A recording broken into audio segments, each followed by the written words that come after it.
So we just accept them the way they are.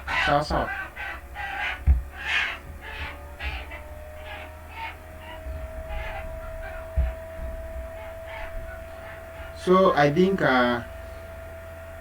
we will just continue with what we are supposed to cover today. Then from there, tomorrow I will prepare your project today. So just go through the codes that we have been going through from Tuesday. Your project will be from those codes. Yeah, project will be from those codes. I'm sure you have downloaded the commands that we are supposed to use today for the 7. So let me just jump on the commands. So let me share my screen, and if you have any question you can ask as we continue with the program and waiting for others to join. Okay, today we will do graph customization and some recap on what we did yesterday. And just some recap on what we did yesterday. So the commands from the segment here. Yesterday I gave you an assignment, not actually an assignment, but a research. You go and research the use of this len function here, and I want to hear from you before we start. What is the use of len function in R? Class.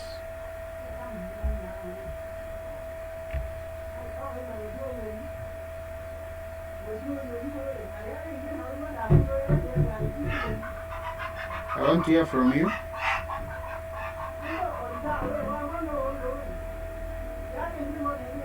I want to hear from you guys. What is the use of len? What is the use of len function in R?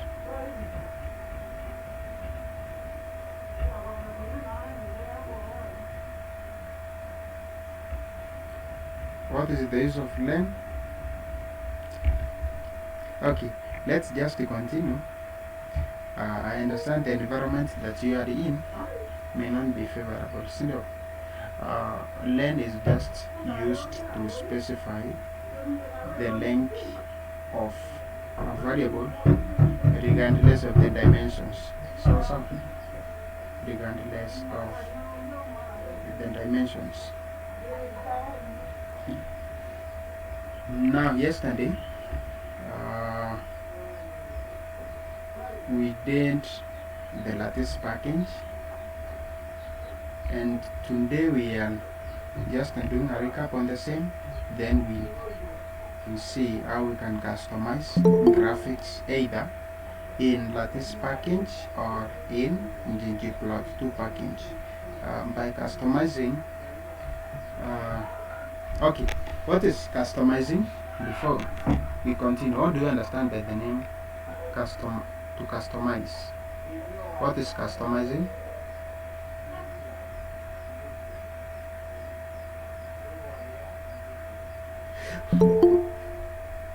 What is customizing?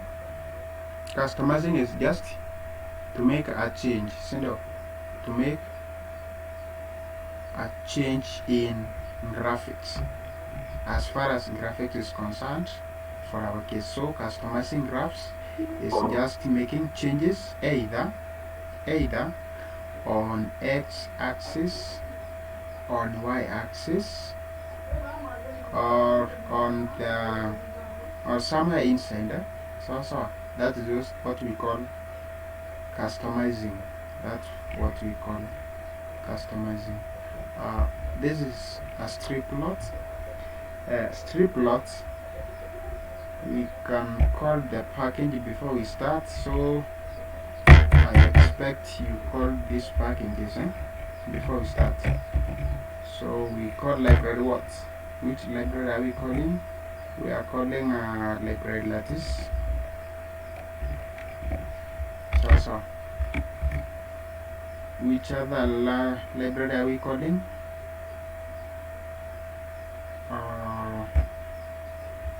Yes, I think we can continue from there now. The lattice package. Now from there we can do upload on those data from the tooth growth dataset. You can call the tooth growth so that you understand the attributes of that data before you do your graphics. And this is there. These are the variables. We have 3 variables. So from there,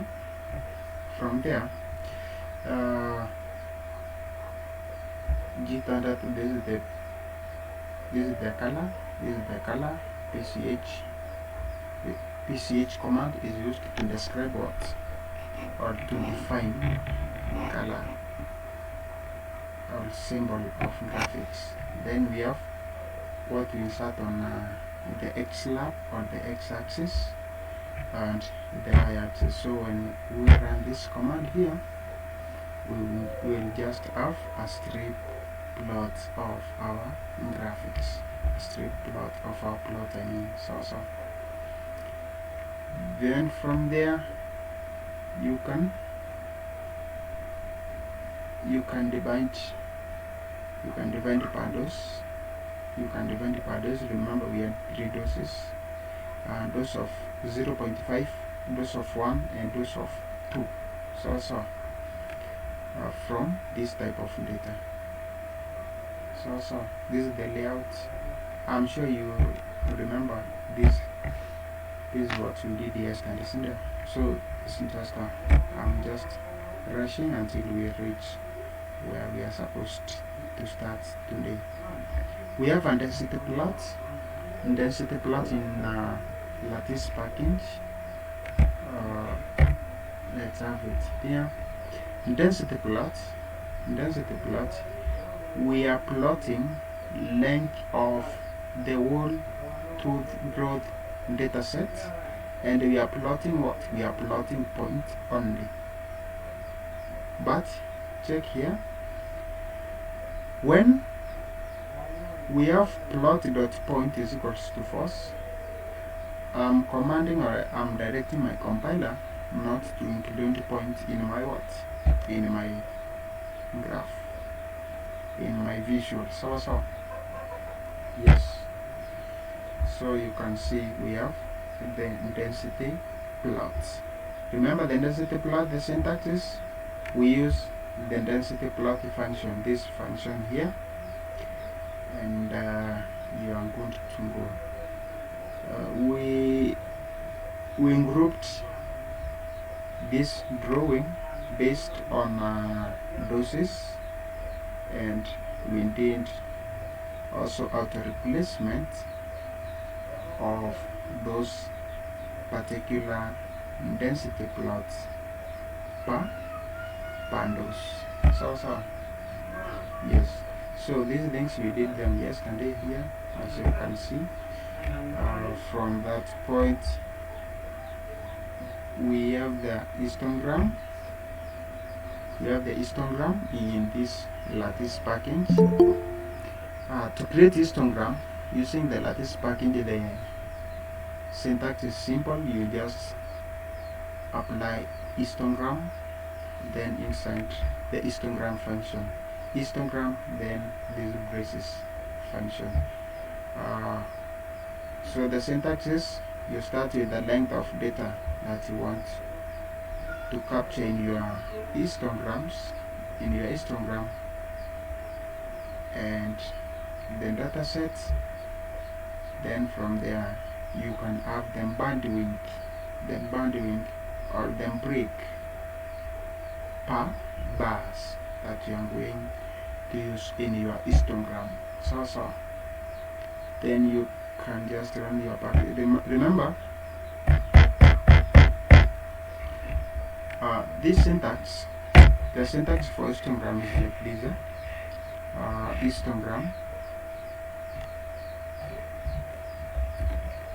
Histogram. So you start with the length, but now you start with the length. From there you specify your data. From there you specify your break. So you specify your break. This is the syntax that we are applying here on histogram. This is the syntax that we are applying on histogram. So you start with the length, then you specify data, then you give them breaks. So let's run the command and see. You can see this is the length of our data set. So but we have a break of 5. So when you increase in breaks, let's say 10, you will see the number of bars. The number of bars will change. Let's see.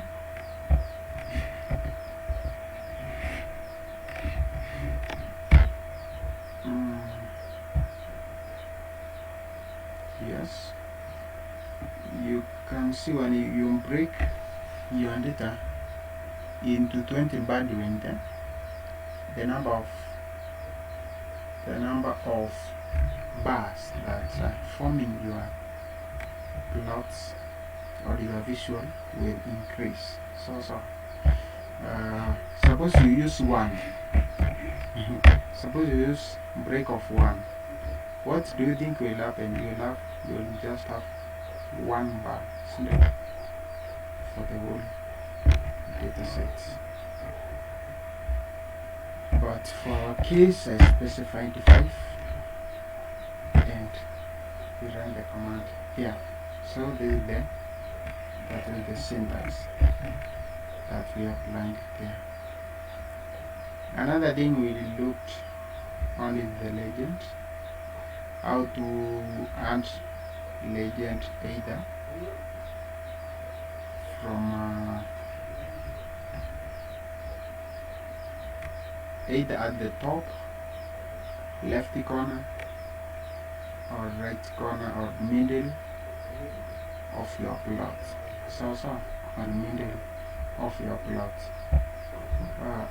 You remember yesterday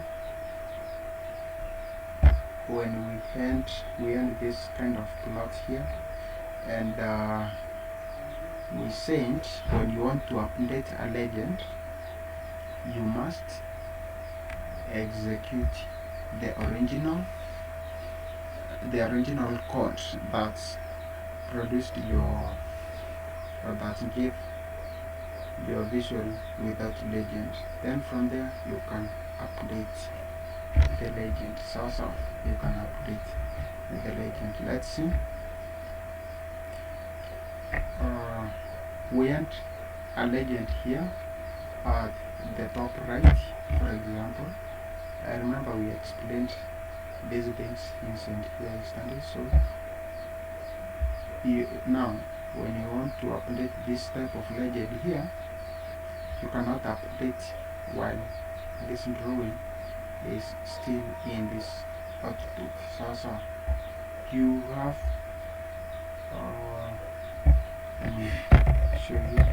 For example, when you want to have it on the left side, if you execute the command,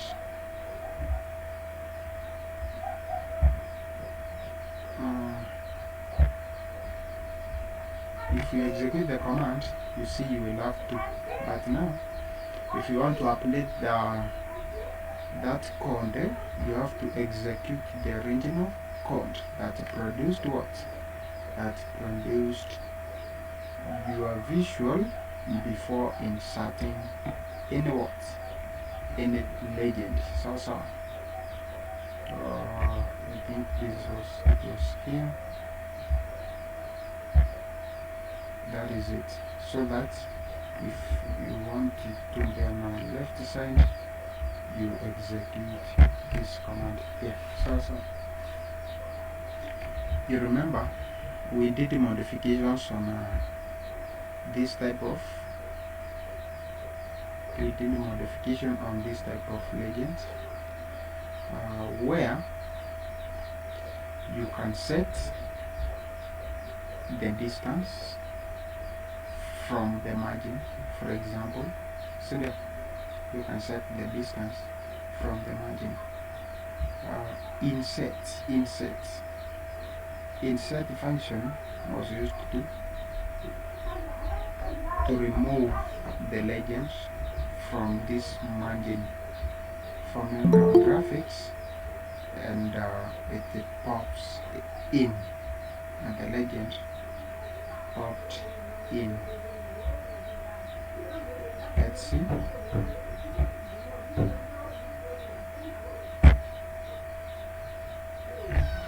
Yes.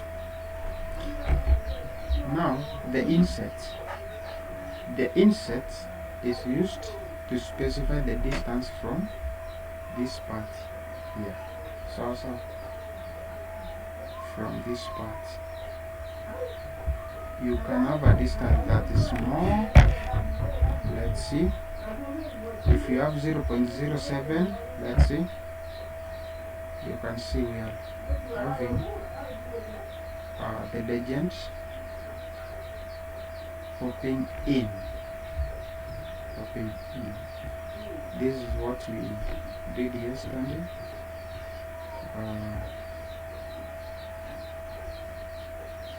You can have the color of the borders of the squares. You can have the color of borders of the squares, and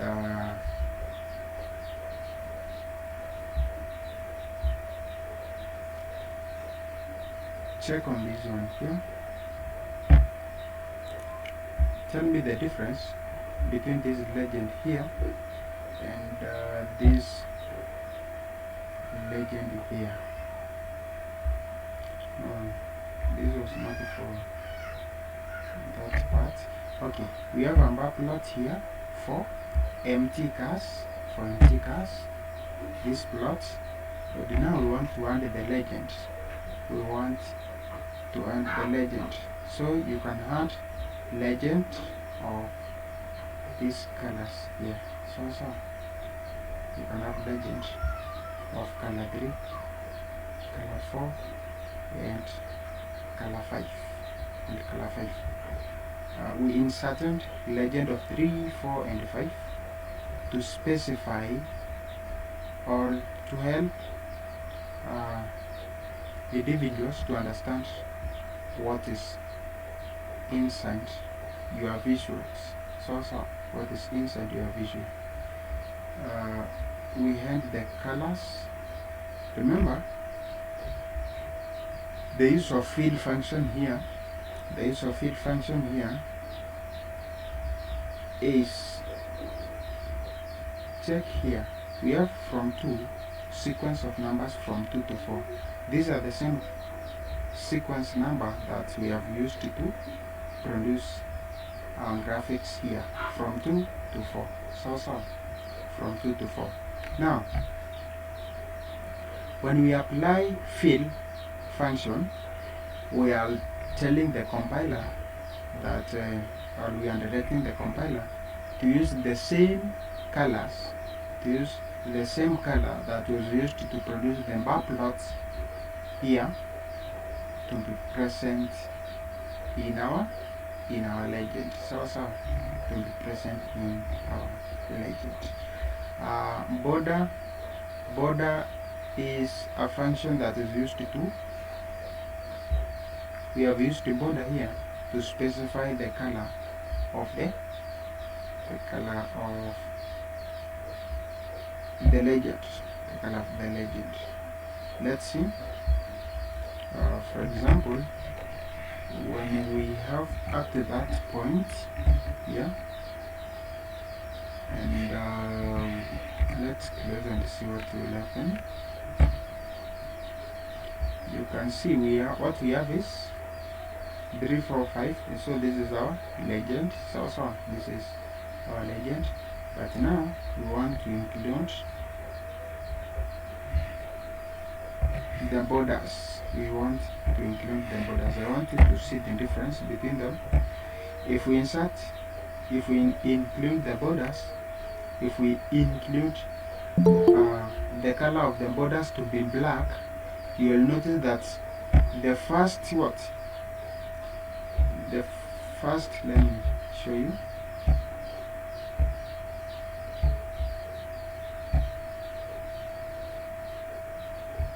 Yes, so the borders are these ones here. Okay, let's include a red color, for example.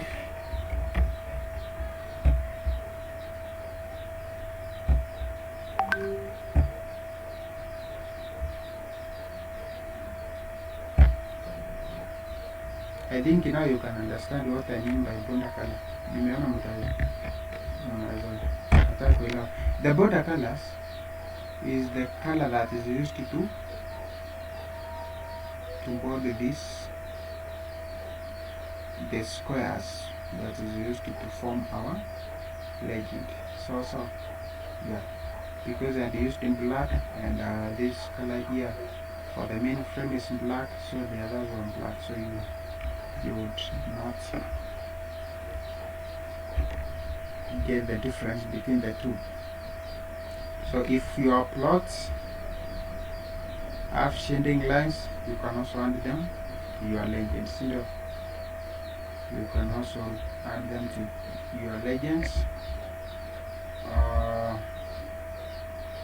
with the density argument and modify the angle of the lines. Remember, we were modifying the angle of 60, 90, then all those things. So check here. This is the density of that. So I included density to draw my. So these bars, instead of colors, I included lines. Those are the density lines. And you specify angle, for example, of 60. You can specify angle for it. I remember explaining these things yesterday. So that is it. You can modify this angle to any angle that you want. So you can modify to, let's say, 15. Angle 15. Then you can see how things are changing. That is the density. That is the density.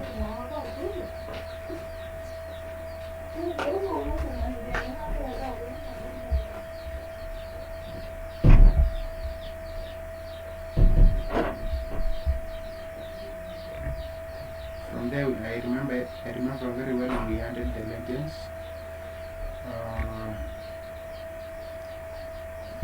Angle of the shading line density, yes, these things here. So this is the legend here.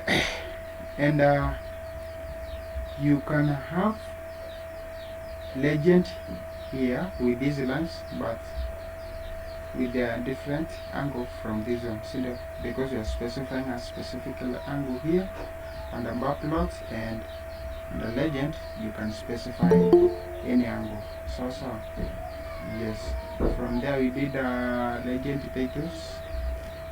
These are the titles. Legend title, you insert the legend title inside a legend. So our legend was on top right. So these are my legend entries, the J0 and the J2. Yes, these things. I'm sure you remember what you did here yesterday. So nataka tuende mpaka kwa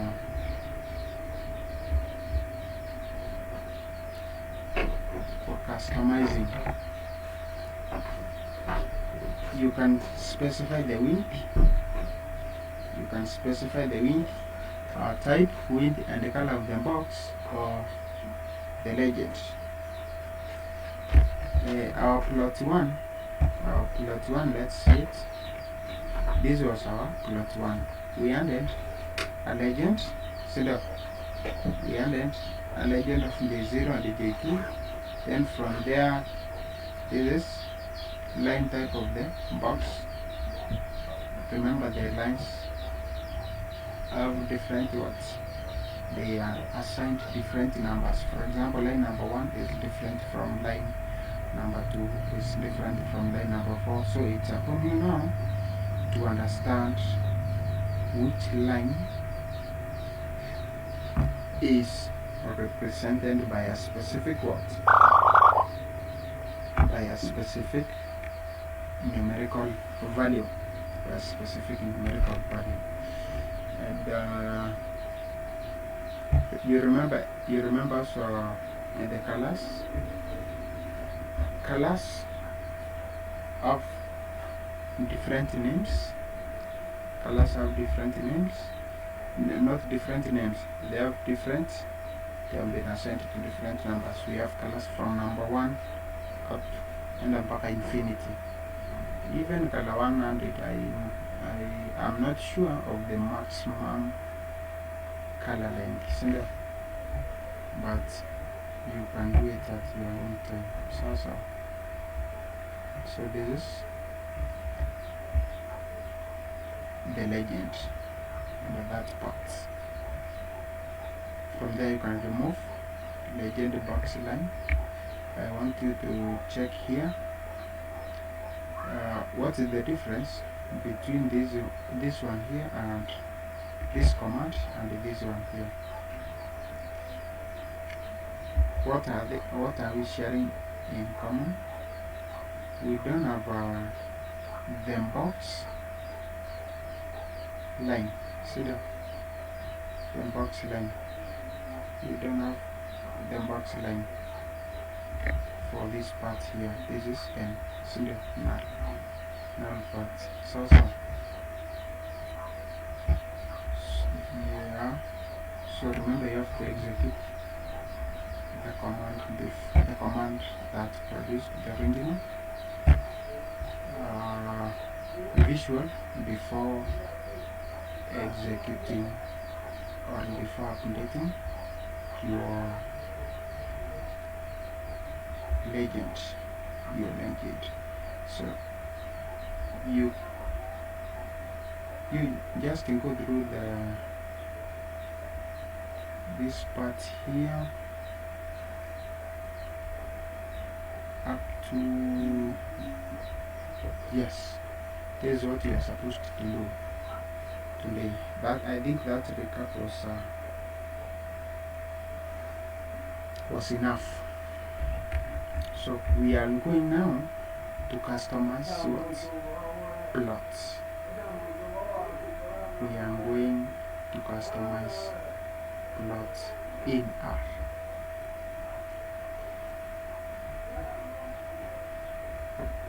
Customizing a plot is simply changing or amending parts like changing color and size of the drawing or the visual, overlaying trend line, adding plotting greens, working with the layers of plots to get everything just right. So okay, before we dive on customizing, do you have any question regarding the legends before we continue?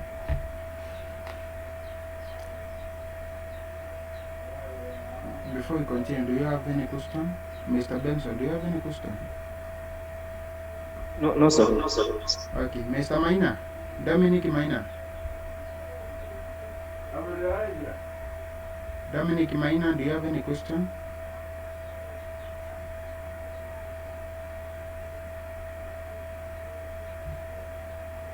Okay, I think we can continue. By the way, let me tell you, the challenge with online class, as a teacher, you will not be able to know who is listening or who is not listening to you, see that? Because you just log in your device and continue with that and go to continue with your other things.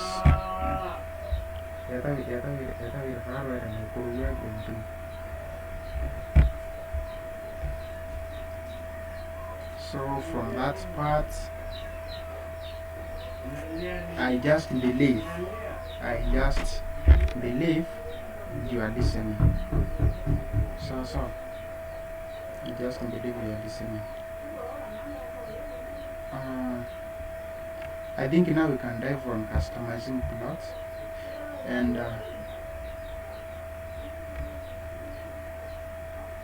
customizing plot. For example, we can create a data frame here which has vectors A, B, and C. Then we do a plot of A and B from the data frame. So for example, you remember the syntax for creating a data frame? I remember we did it last time, yeah, if I'm not wrong. Data frame is formed by this syntax. You name your data frame first, so name is equals to data.frame.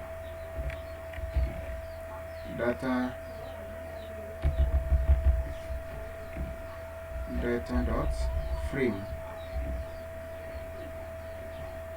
Then from there, you insert the values that you want to be included, or the vectors that you want to use to form your data frame.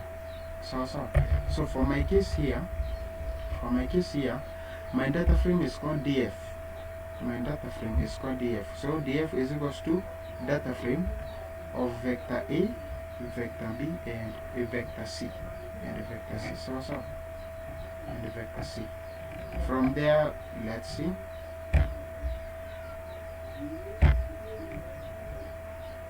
Yes, I have executed it. From there, you can call the df and see your output. Yes, this is our output from the df. So our df is formed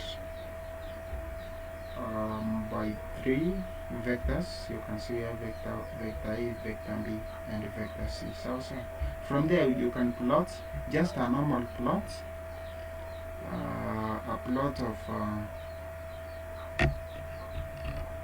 A, variable A and B. So you remember the use of dollar sign? Remember the use of dollar sign, guys?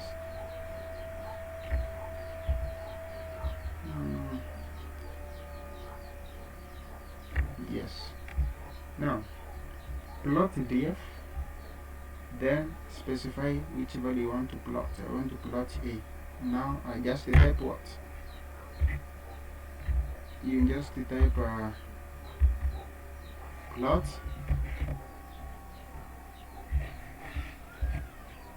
we are plotting df. So then ukiweka the dollar sign, I'm plotting A,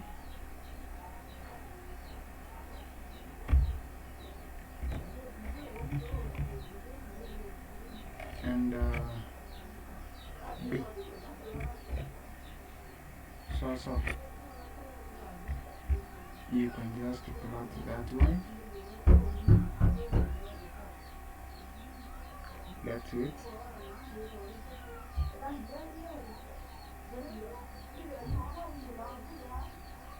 That's it. That's it to see the output. Yes, that is our output. And my machine is very redundant. That's why we are waiting. Let's wait. So from this part now, we have this part here and this part here. See there? And we want to customize. We want to customize this part. So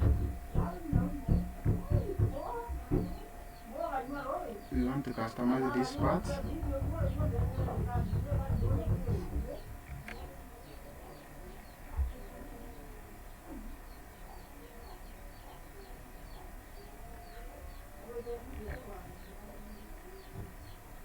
We can have now, we want to change everything inside here. So you can change the colors, for example. You can also change the dimensions or the scale. You can change it also the scale, and everything goes well. Let's see.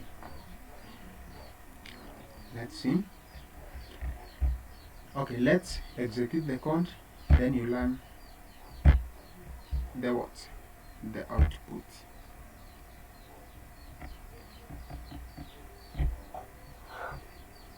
Let's wait for the output.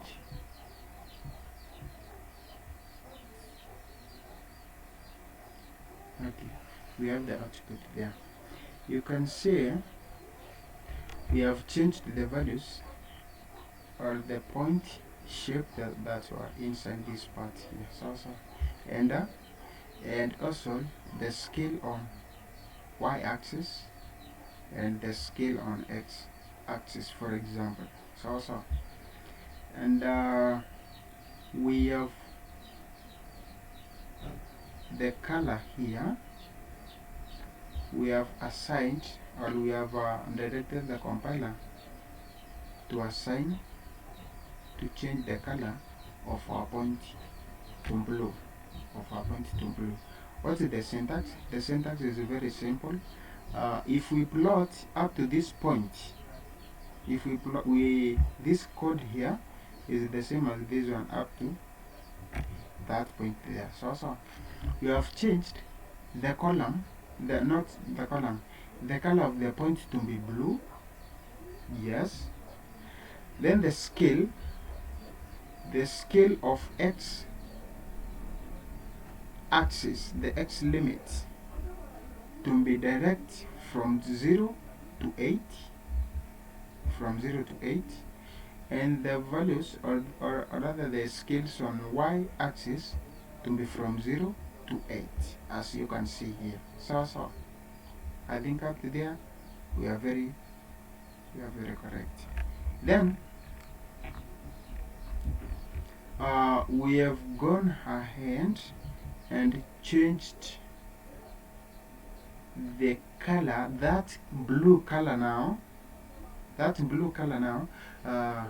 You will bear with me, or you will agree with me that blue color, we have so many blue. We have sky blue, we have the radiant blue, we have witch blue, we have light blue.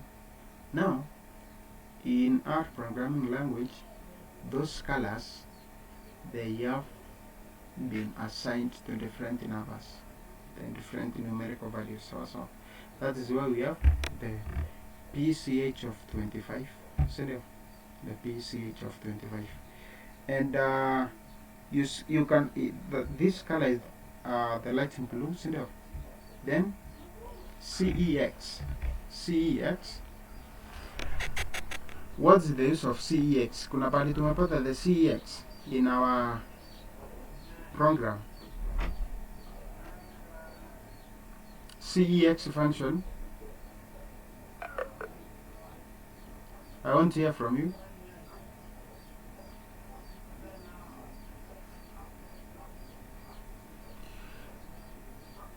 Okay, CEX is just a number that indicates the amount by which plotting symbols should be scaled. So should be scaled, the CEX. For example, we have this point here, we have this point here, we have this point here. So these are different points, but now the original point, remember this is drawing. If your point lies inside this part here, at the middle of this point, the CEX of 1.5 is telling is directing the compiler not to have an error of 1.5 from the original point, so that hata increase, so from this point mpaka kwa icon itakuwa 1.5 1.5 1.5. That's the use of CEX. That is the use of CEX. So and we can have another point here, another visual here, not another but the same, but we are going to change something else here. The plot of A and B, color is blue, the X limit, these are the scale. I want my X axis to have values from 0 to 8, from 0 to 8, value of Y axis the same, then PCH of 25, this is light blue, CX of 1.2, and line width of LWD.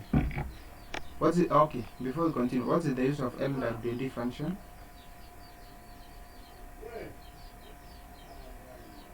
What is the use of LWD function?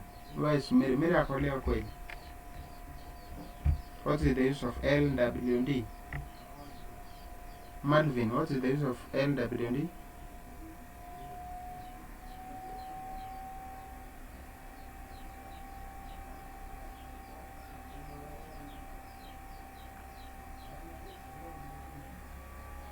What is the use of LWD? LWD is just line width. So is the line width. So when we execute this command, what happens? You can see the lines that are forming. Our point becomes bolder. Suppose we use 3. What will happen? You are becoming more bolder.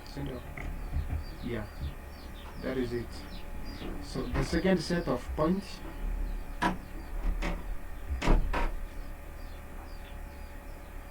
let's see the second set of points.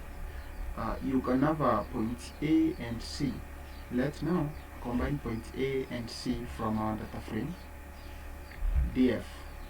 Let me call the data frame here so that you can have a view of how it looks like. This is the data frame. Now we want to plot values of A and C. Values of A and C. We have the color dark green. We want to apply dark green of pitch 17, PCH 17, then CEX of 1.6, of 1.6. Let's plot this one first. Yes, you can see we have it here. So these are the points of A and C. For example, A is 1, C is 0.0, C is 0.55. So we have 1 here, 0.55. We have it here. I think we are we together actually? Nataka kusikia sauti yenu. Tuko sawa?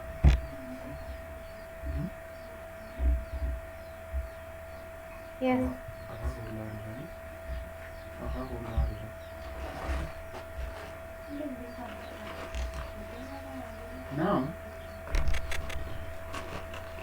Now from that point we can we have produced actually this part here, and you can have an hub line. Remember I told you hub line is just a line that does what? What is hub line? What is hub line, guys? What is hub line?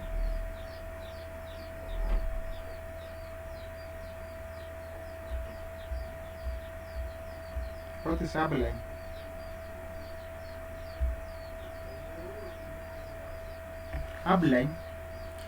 Upline is a function that is used to return either.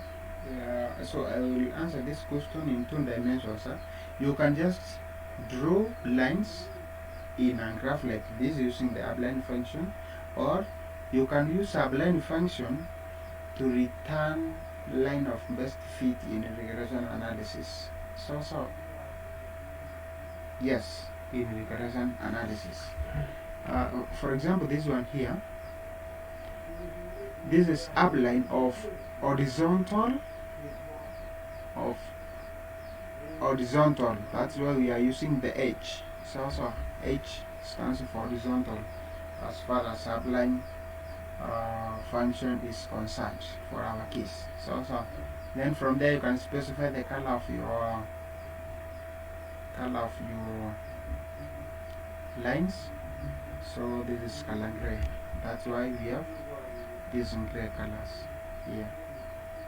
That's why we have these gray colors. From there you can have the upline of vertical lines, the V of, and remember the distance is 0 up to 8. I mean 0 up to 8. Now what we mean by 0 up to 8 here, it means that we want to draw lines that are fitting in our scale, so in our scale. That's why we have numbers from lines from 0 to 8. When you run for the one for vertical, you'll note that we have this kind of output here, and from there you can have the intercept, or rather the slope. So the upline of A is equals to 0, B is equals to 1. The LTY is how you want your line or the trend line to be, the nature of your trend line. I want it to be dashed, so there, with line width of 2 and to return color blue, so yes, that is how it goes. That's how it goes. So this is blue. So remember, for the second, I have a question. yes. So if you want the line to be straight, the complete, not the squagged one, should we write LTY equals to straight? The one for the If you want the line to be straight, not squagged or dashed. or not dashed. Yeah. Okay, what do you think? We have I was thinking that you dashed, can just type straight. straight. Let's try it.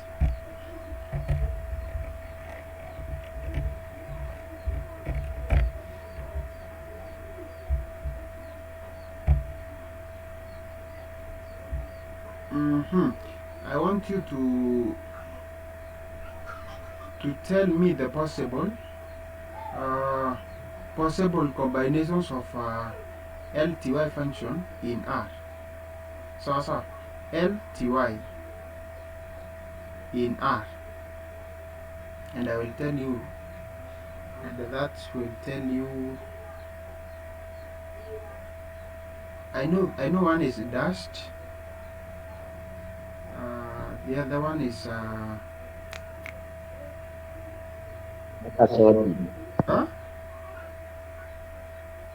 Which is the other one?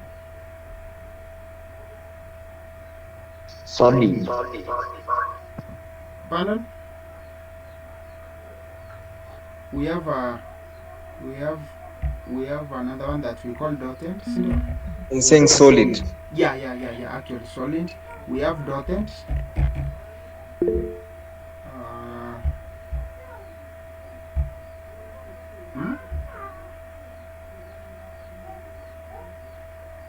We have solid. We have dotted. we also have this is the dotted shaman done already. All these numbers, they have even been assigned.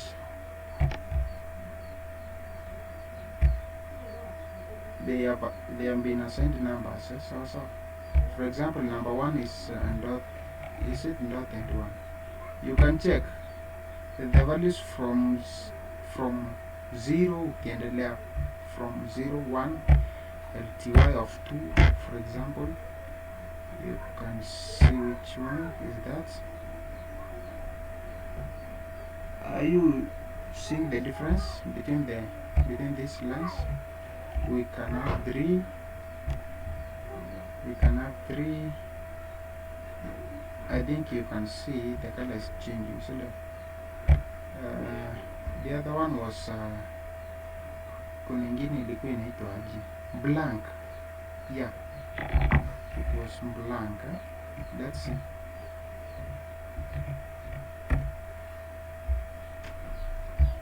Let's see from blank. Yes, this is just a blank.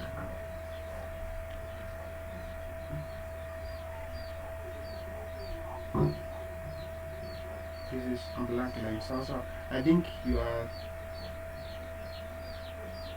okay up to that point. Sindio?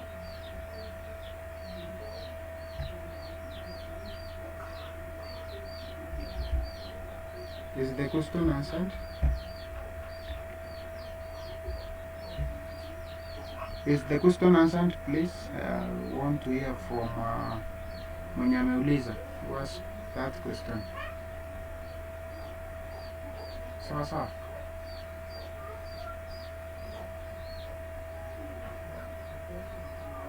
I think the question. My question. Yes. So I have a question on the limit side. Yeah, when you put the limit between 0 to 8, it only becomes even numbers. When you put the limit to become be 0 to 7, then becomes we get the odd numbers between 0 to 1 to 7 or something of that sort. So why is it you understand my question? Why must it be even numbers? Yes. Uh-huh. Ask your question at the end. Then you pass the content in it.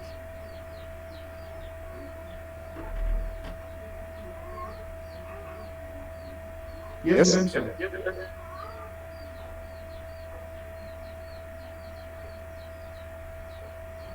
Benson, nangoja uongee. Sorry. I think because of using two devices, they're confusing me. So I was saying, Uh-huh. when you put the limits between 0 to 8, it's even numbers, yeah? You can see Yes. they're evenly spaced on the 0 to 8, yeah? Yeah. When you put from 0 to 7, they become odd numbers 1, 2, 3, 4. I think for me, that becomes more accurate, yeah? So For 7 or for 8? 7. If you put a limit 0 to 8, yeah? Uh-huh. It will be even numbers. If you put Yes. 0 to 1 or to 7, then Yeah. it starts counting 0, 1, 2, 3, 4, 5, 6, Nimekupata. 7. Nimekupata. Yes. Nimekupata. Yeah. Actually, that is it. Sindio? So, yes. So, the biggest question I have is, Uh-huh. if you want to put a limit between 0 to 8, Uh-huh. but you still want all the numbers to appear like 0, 1, 2, 3, 4, like ideally 0 to 8. Mm-hmm. So that it looks more accurate. In other words, is it possible? Hey, that is human mindset. But mathematically, you can divide. I think for even is more possible, is more accurate, because how will you divide 7 equally in equal parts? For example, let's try it here, and you will tell me so that you may understand more. I think for even numbers is more accurate if I'm not wrong. So for example here, let's see.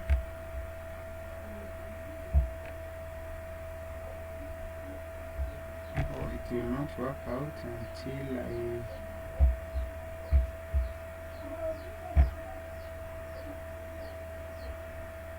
Yes. Mm,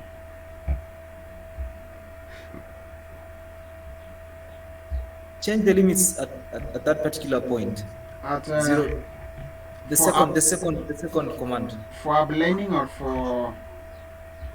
for plotting. For plotting itself, because now aligning now we will not be able to actually to change it. Yeah, it will just get us back. For plotting So itself, we right change from the plot. for the second one. Eh? Yes. Let's change and see what will happen here.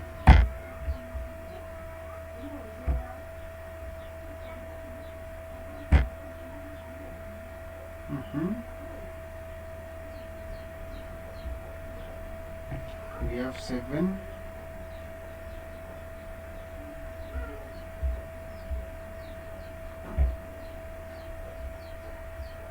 So for upline, do we really need to change for the upline, Mr. Benson? Let's see.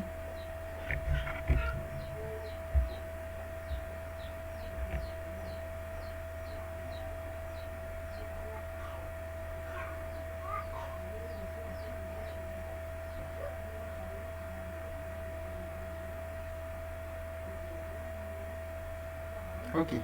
Well, I can see what we have here. If we divide our data from 0 to 7, if we divide from 0 to 7, still we will get this point from 1. We are starting now from 1 to 7.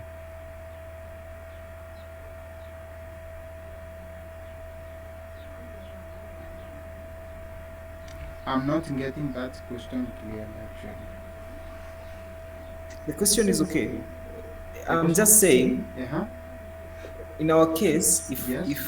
if you actually divide from 1 to 7, Uh-huh. okay, not ideally 1 to 7. You can even put it from 1 to maybe 9, Yes.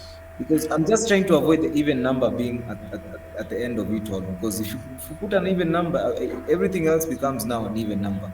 Becomes 0, 2, 4, 6, 8, and so on. But if you put 1 to 7 or 1 to 9, Mm-hmm. it will be it brings out the odd numbers, meaning that we can actually be able to. It looks more accurate to actually look at it graphically, Oh, yeah, that we yeah. can actually.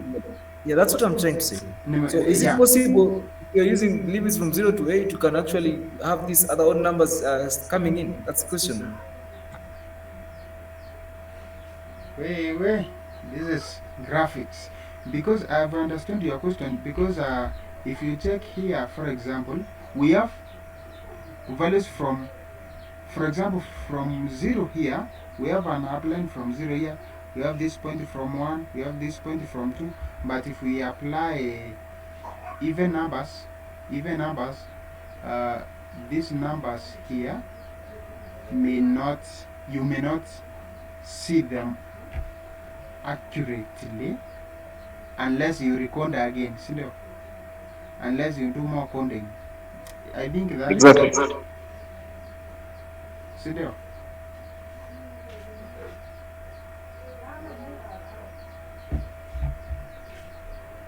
Or if we insert even numbers, we will have these numbers.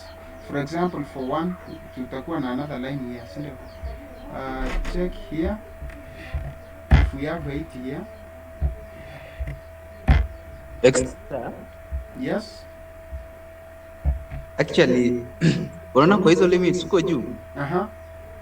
wacha x limit ikiwe 0 to 8 na y limit eka 0 to 7. Oni kitu X limit equals 0 to 8. y limit ikiwe 0 to 7. Uh-huh.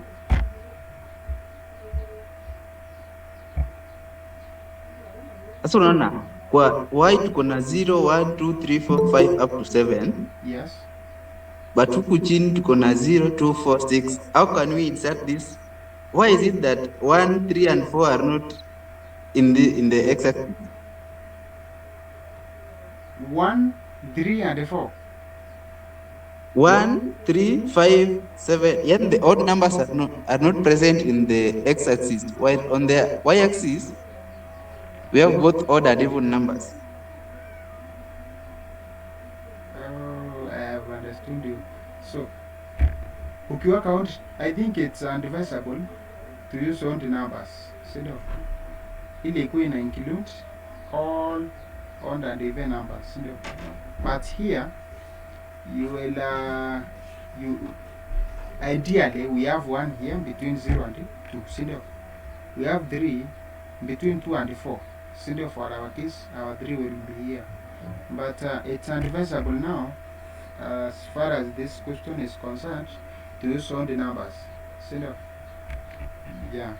So I think it's good to use only numbers so that you can have everything included in your graphics, including the numbers that are not appearing inside between these numbers. Sindio? Ama unaonaje? What do you see? Agree. Sindio? I think it's good to use only numbers. Yeah.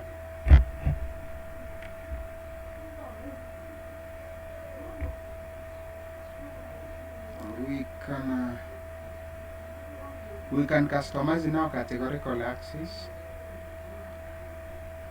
We do categorical axis. So a categorical axis is modified using the scale x discrete or scale y discrete functions also. And we have 2 options that are used to explain this and then discrete scales here. We have the limit and labels. So we will apply a label where a character vector is of an optimal is at optimal labels for the levels of measure. So then for limits, character vector, the level of the quantitative variable in the designed is in designed order. Here we will use the ggplot2 package. So when we execute this command here, we have our ggplot2 package. We call the ggplot2 package first, and yes. Now from that point, we can we will be using our MPG datasets that is embedded in your R. That is embedded in R, and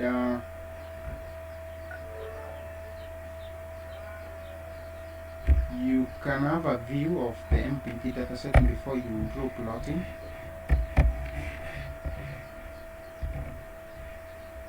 MPG. So this is the MPG dataset. So this dataset is inbuilt in R. So we will use another dataset called diamond. Mutaziona tu ziko inbuilt in R. So we have the manufacturer. So this is manufacturer of cars. We have Audi, we have the model, then we have displacement, and the year of make. We have cylinder, transmission, drive, we have the CTY, and all these other attributes also. So if we produce a ggplot of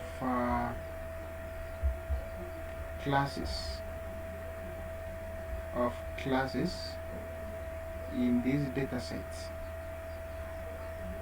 let's break this up to this point. Let's break up to there and break the comma there, not comma, that side.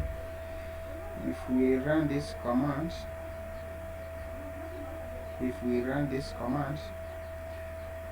you can see we have the classes. We have the 2-seater, we have the compact car, we have the mid-size, minivan, pickups, and all these others. And we have count per each class of car, Now we want to customize this one here using the scale x discrete, using the scale x discrete, and apply this limit function, to have a character vector on these levels of measure, or rather on these classes. So on those classes, let's see.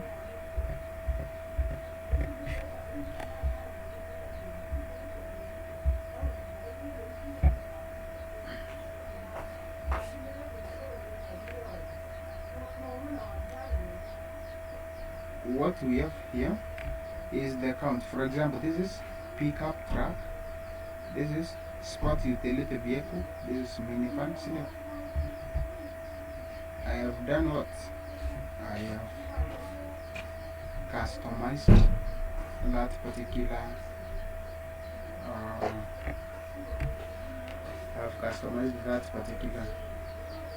graphics or graphic using the scale descriptor.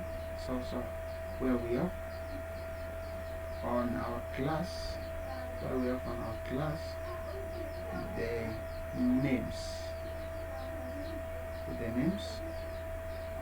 of the classes, we have the pickups, Subaru, so we have the minivan, mid-size, compact, subcompact, then we have two-seaters. We have our pickup and truck, sport utility vehicle, minivan, mid-size, all those other points also.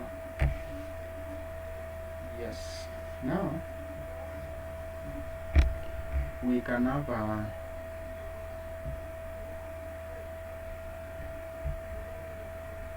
we can customize another one here using the date break. You can customize using the date break. So and date labels on economic data sets. Yes, I can hear some voices somewhere. I have a question. Yes, Mr. Kabila. I think the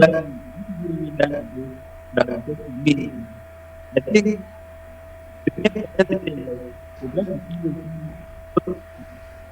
that was in the last column, the first column. Auko karibu na simu. Hatukusikii walai. Your voice is not audible. You're not audible at all. Yes. No?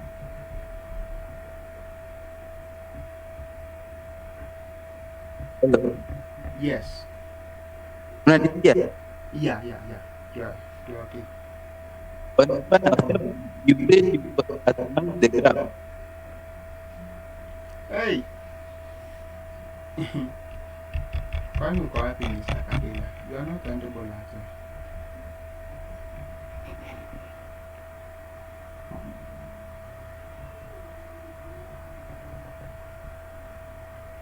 Kabila?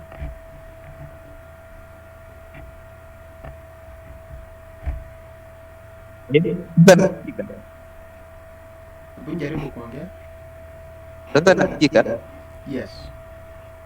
Nilikuwa nasema you just said you was customizing the graph, but Yes. hapa kwangu it's like nothing has happened to the graph. Huh? Ni vile kwangu Is it possible you type on the comment section?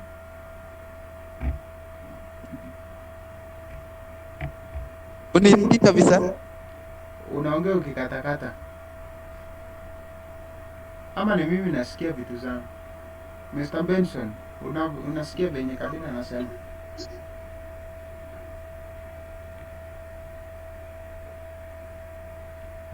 Same problem here. Tumsikie vizuri. Okay. Mr. Kabila, you can type your question on the comment section. I think it's also, yeah. Meanwhile, I can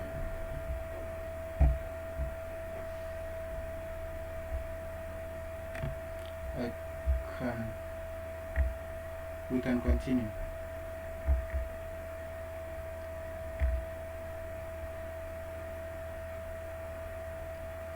Now,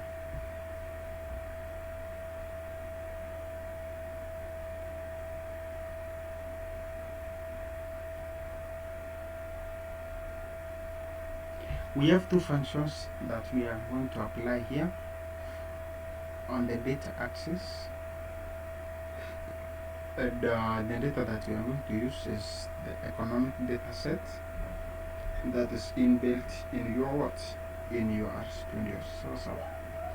So data axis is modified using the scale x data function or scale y date function, or scale y date function. We have two options that we can apply here, that we can use.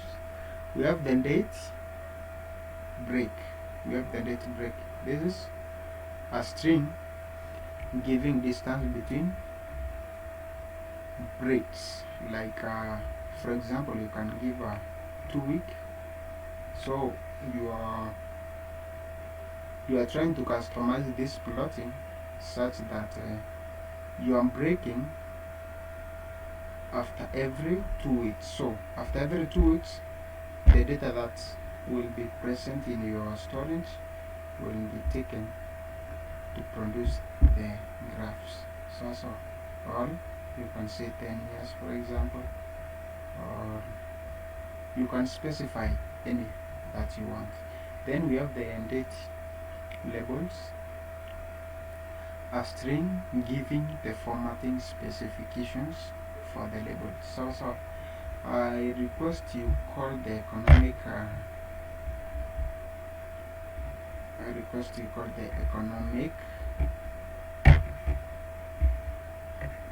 economic data set so that you understand what you are plotting first. And under this economic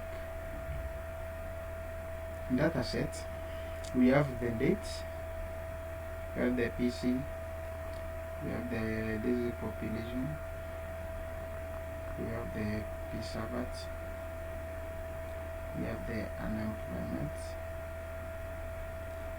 employment, and we have unemployed. So this is typically the data that we have in this particular data set. And we will be producing a visual such that it can break or it can be taken. For example, this data here on entry number 1, then you specify name, you can specify a year, for example, or a month.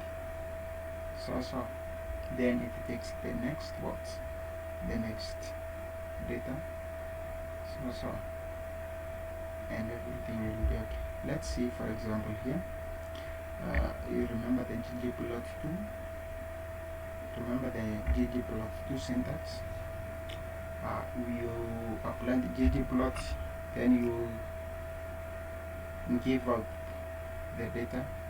From there, you apply the aesthetics of the mapping that you want to include in your graphics. From there, you give the geom function. Geom means the geometric function. Geometry. So I want line graph, and I want this line to be of color dark green. And remember we said yesterday that the color function is command that is used in this language, and it can appear anywhere. It can appear here at the geom function, or it can appear inside the mapping part.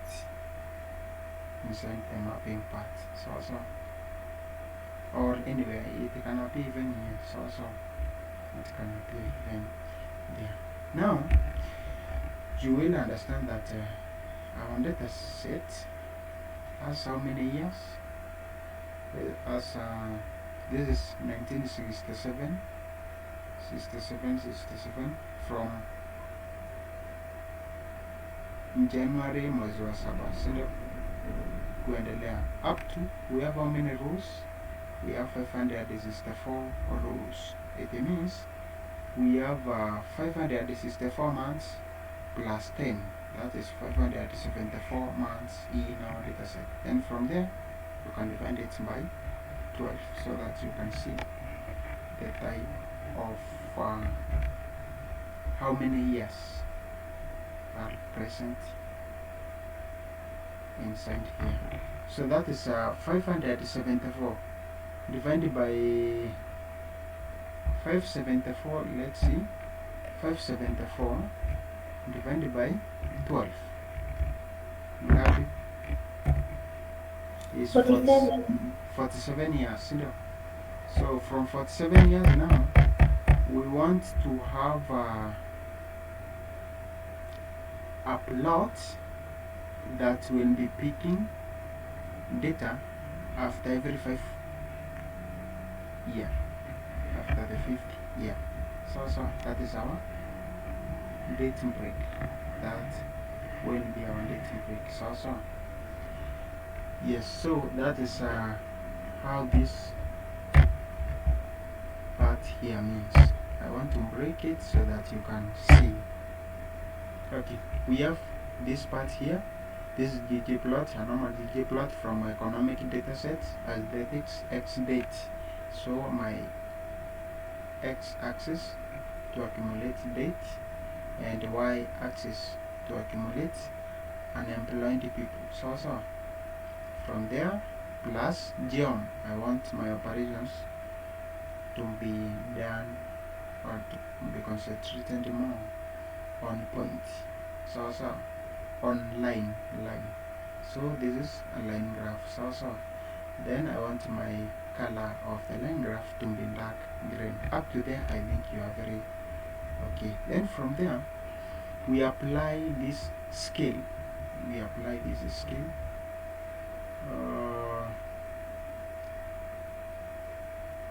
Let me show you something here.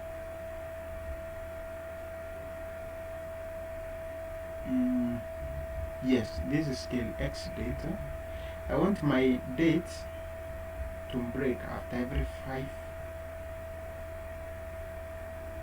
5 year. Then date label will be from this part here.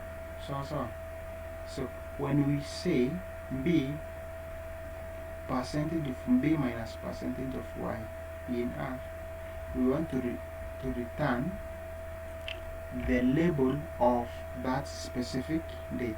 Remember, R has a calendar installed in it. So when you say that, or when you direct the compiler to return 1967 10th 01 in ones, it will return.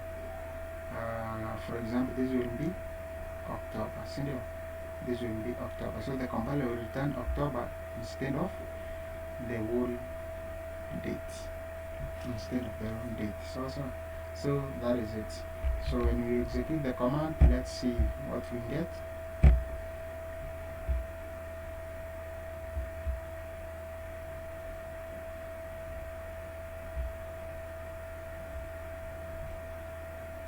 Okay. What we have here is the unemployment on y-axis, and on x-axis we have the date. This is January 1970. So this is January 1975. This is January 1980. January 1985. That is break of 5 years. Break of 5 years. But now, imagine that you don't want to customize. You want to Swali. Unanisikia sasa? Yes. Like hii kitu umeeleza hapa, hii percentage bit minus percentage y sijaelewa. Okay, this part here, this one here, this part here is actually used to return the labels, to return the labels of date, to return the labels of date.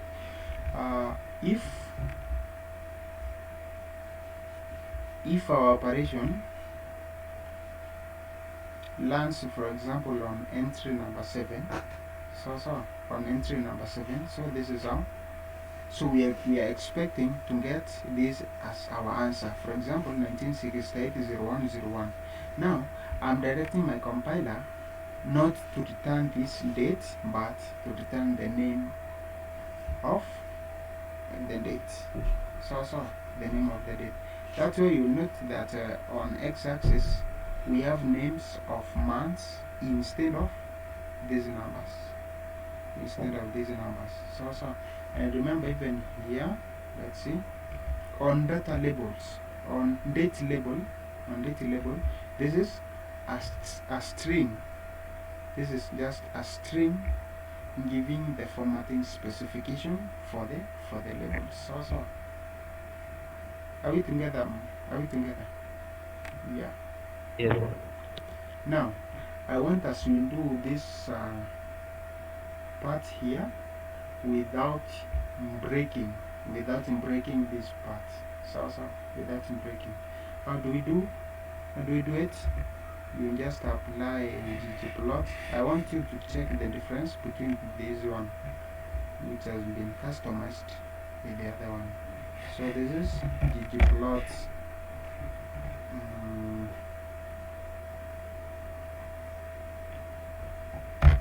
What I will be plotting the economic. I want you to be writing in your machine, so economics. So the aesthetics is, we are doing aesthetics is equals to date.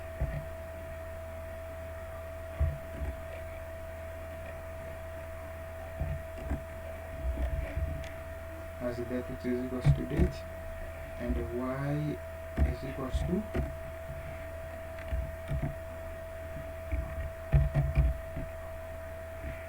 unemployed. So an employee. What am I adding? What is the geom function here? We are using geom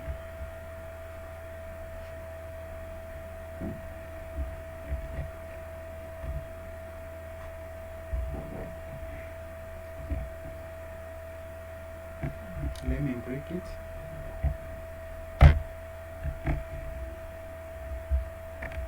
We are applying geom line,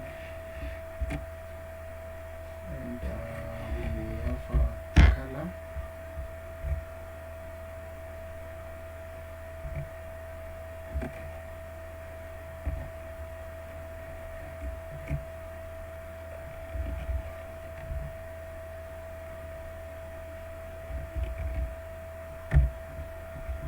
We have a colors dark green.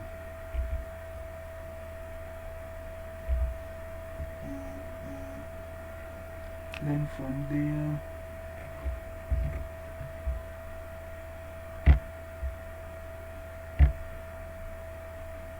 we close.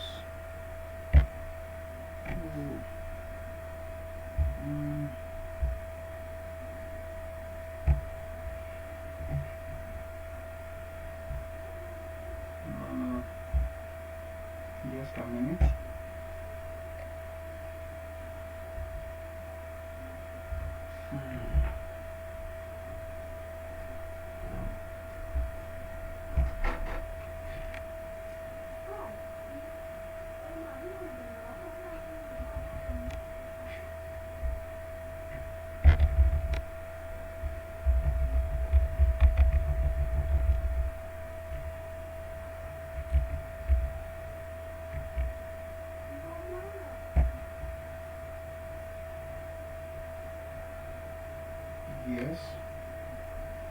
ignoring a known parameter color. Oh, it's okay.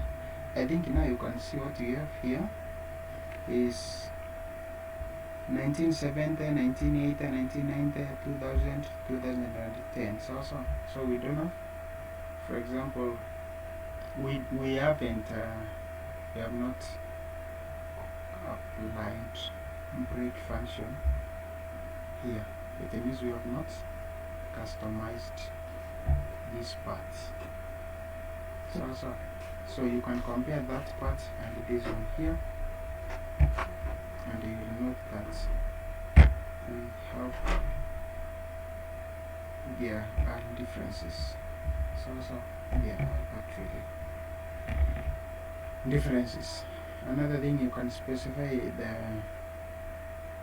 colors manual of your graphics using the color function, and for this case we are going to use the diamond. We are going to use diamond dataset. Let's see the attribute of that particular dataset, and this is an inbuilt dataset in R.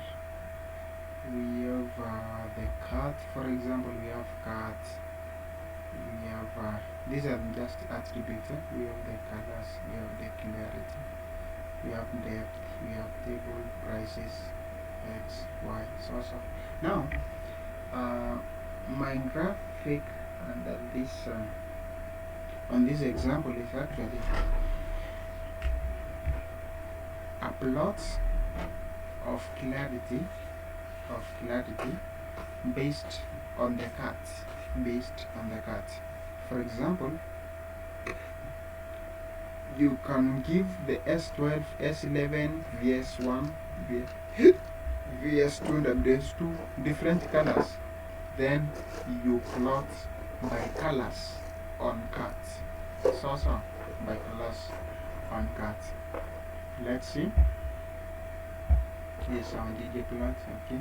So we are plotting diamond as lattice X is equals to cut.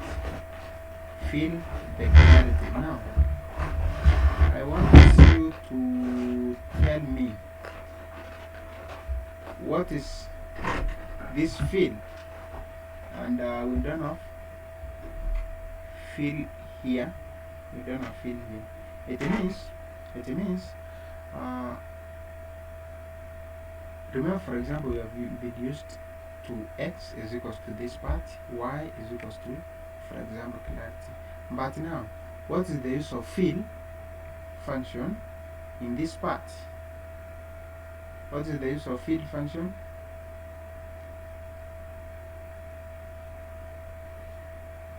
What is the use of fill? Okay, let me tell you. Fill function here is used to fill the values of clarity. But now I'm going to produce bars. I'm going to produce what? To produce bars.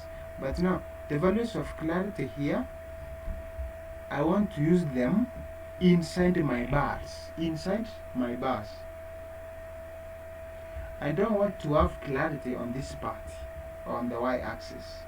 So I want my axis, for example, axis on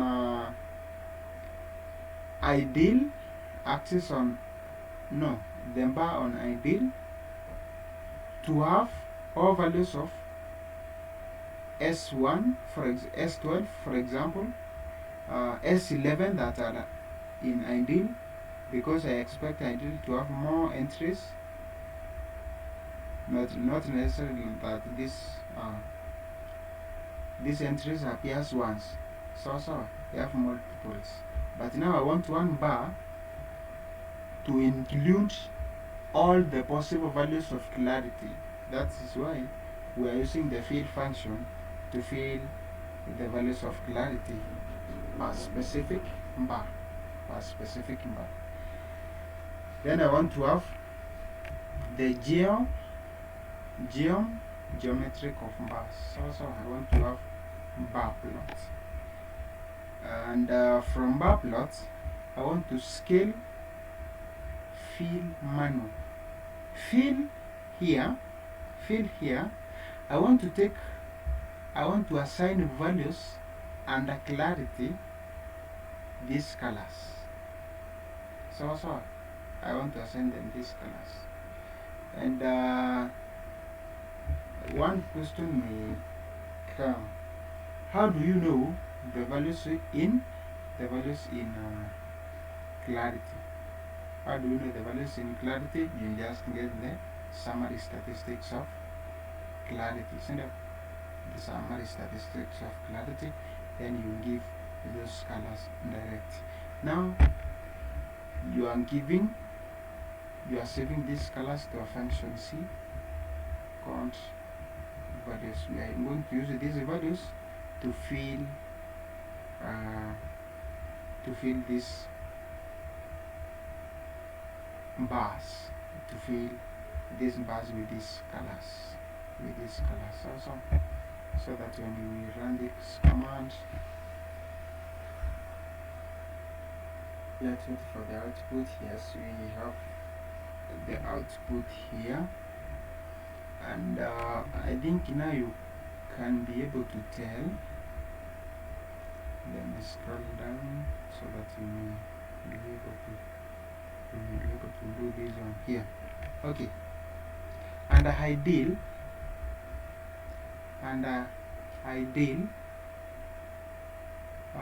we have, this is the clarity that we have used to fill these bars. So we have, this is L1, this is S12.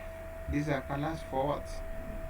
These are these colors for clarity variable. Now we have the VS2, VS1, and we have, you can see, or you can conclude from the chart that we have so many diamonds that have an ideal clarity, ama hiyo tunaweza semaje kwa Kiswahili? You can clearly see that this diamond and an ideal cut. So for the ideal, then for the premium, you can see for the premium we have values here. We have very good cut. We have these values here. So you can see we have all the clarity captured by every category of cut. Then you just have count of them. You just have the count for those values. So you can now have the cut for those values. From there we can have the Viridis field pellet that is present in ggplot2. You can have a ggplot on the diamond as the text is cut. We fill by clarity, then we are producing the bars, then scale fill Viridis. So now this Viridis palette is present in ggplot2 package.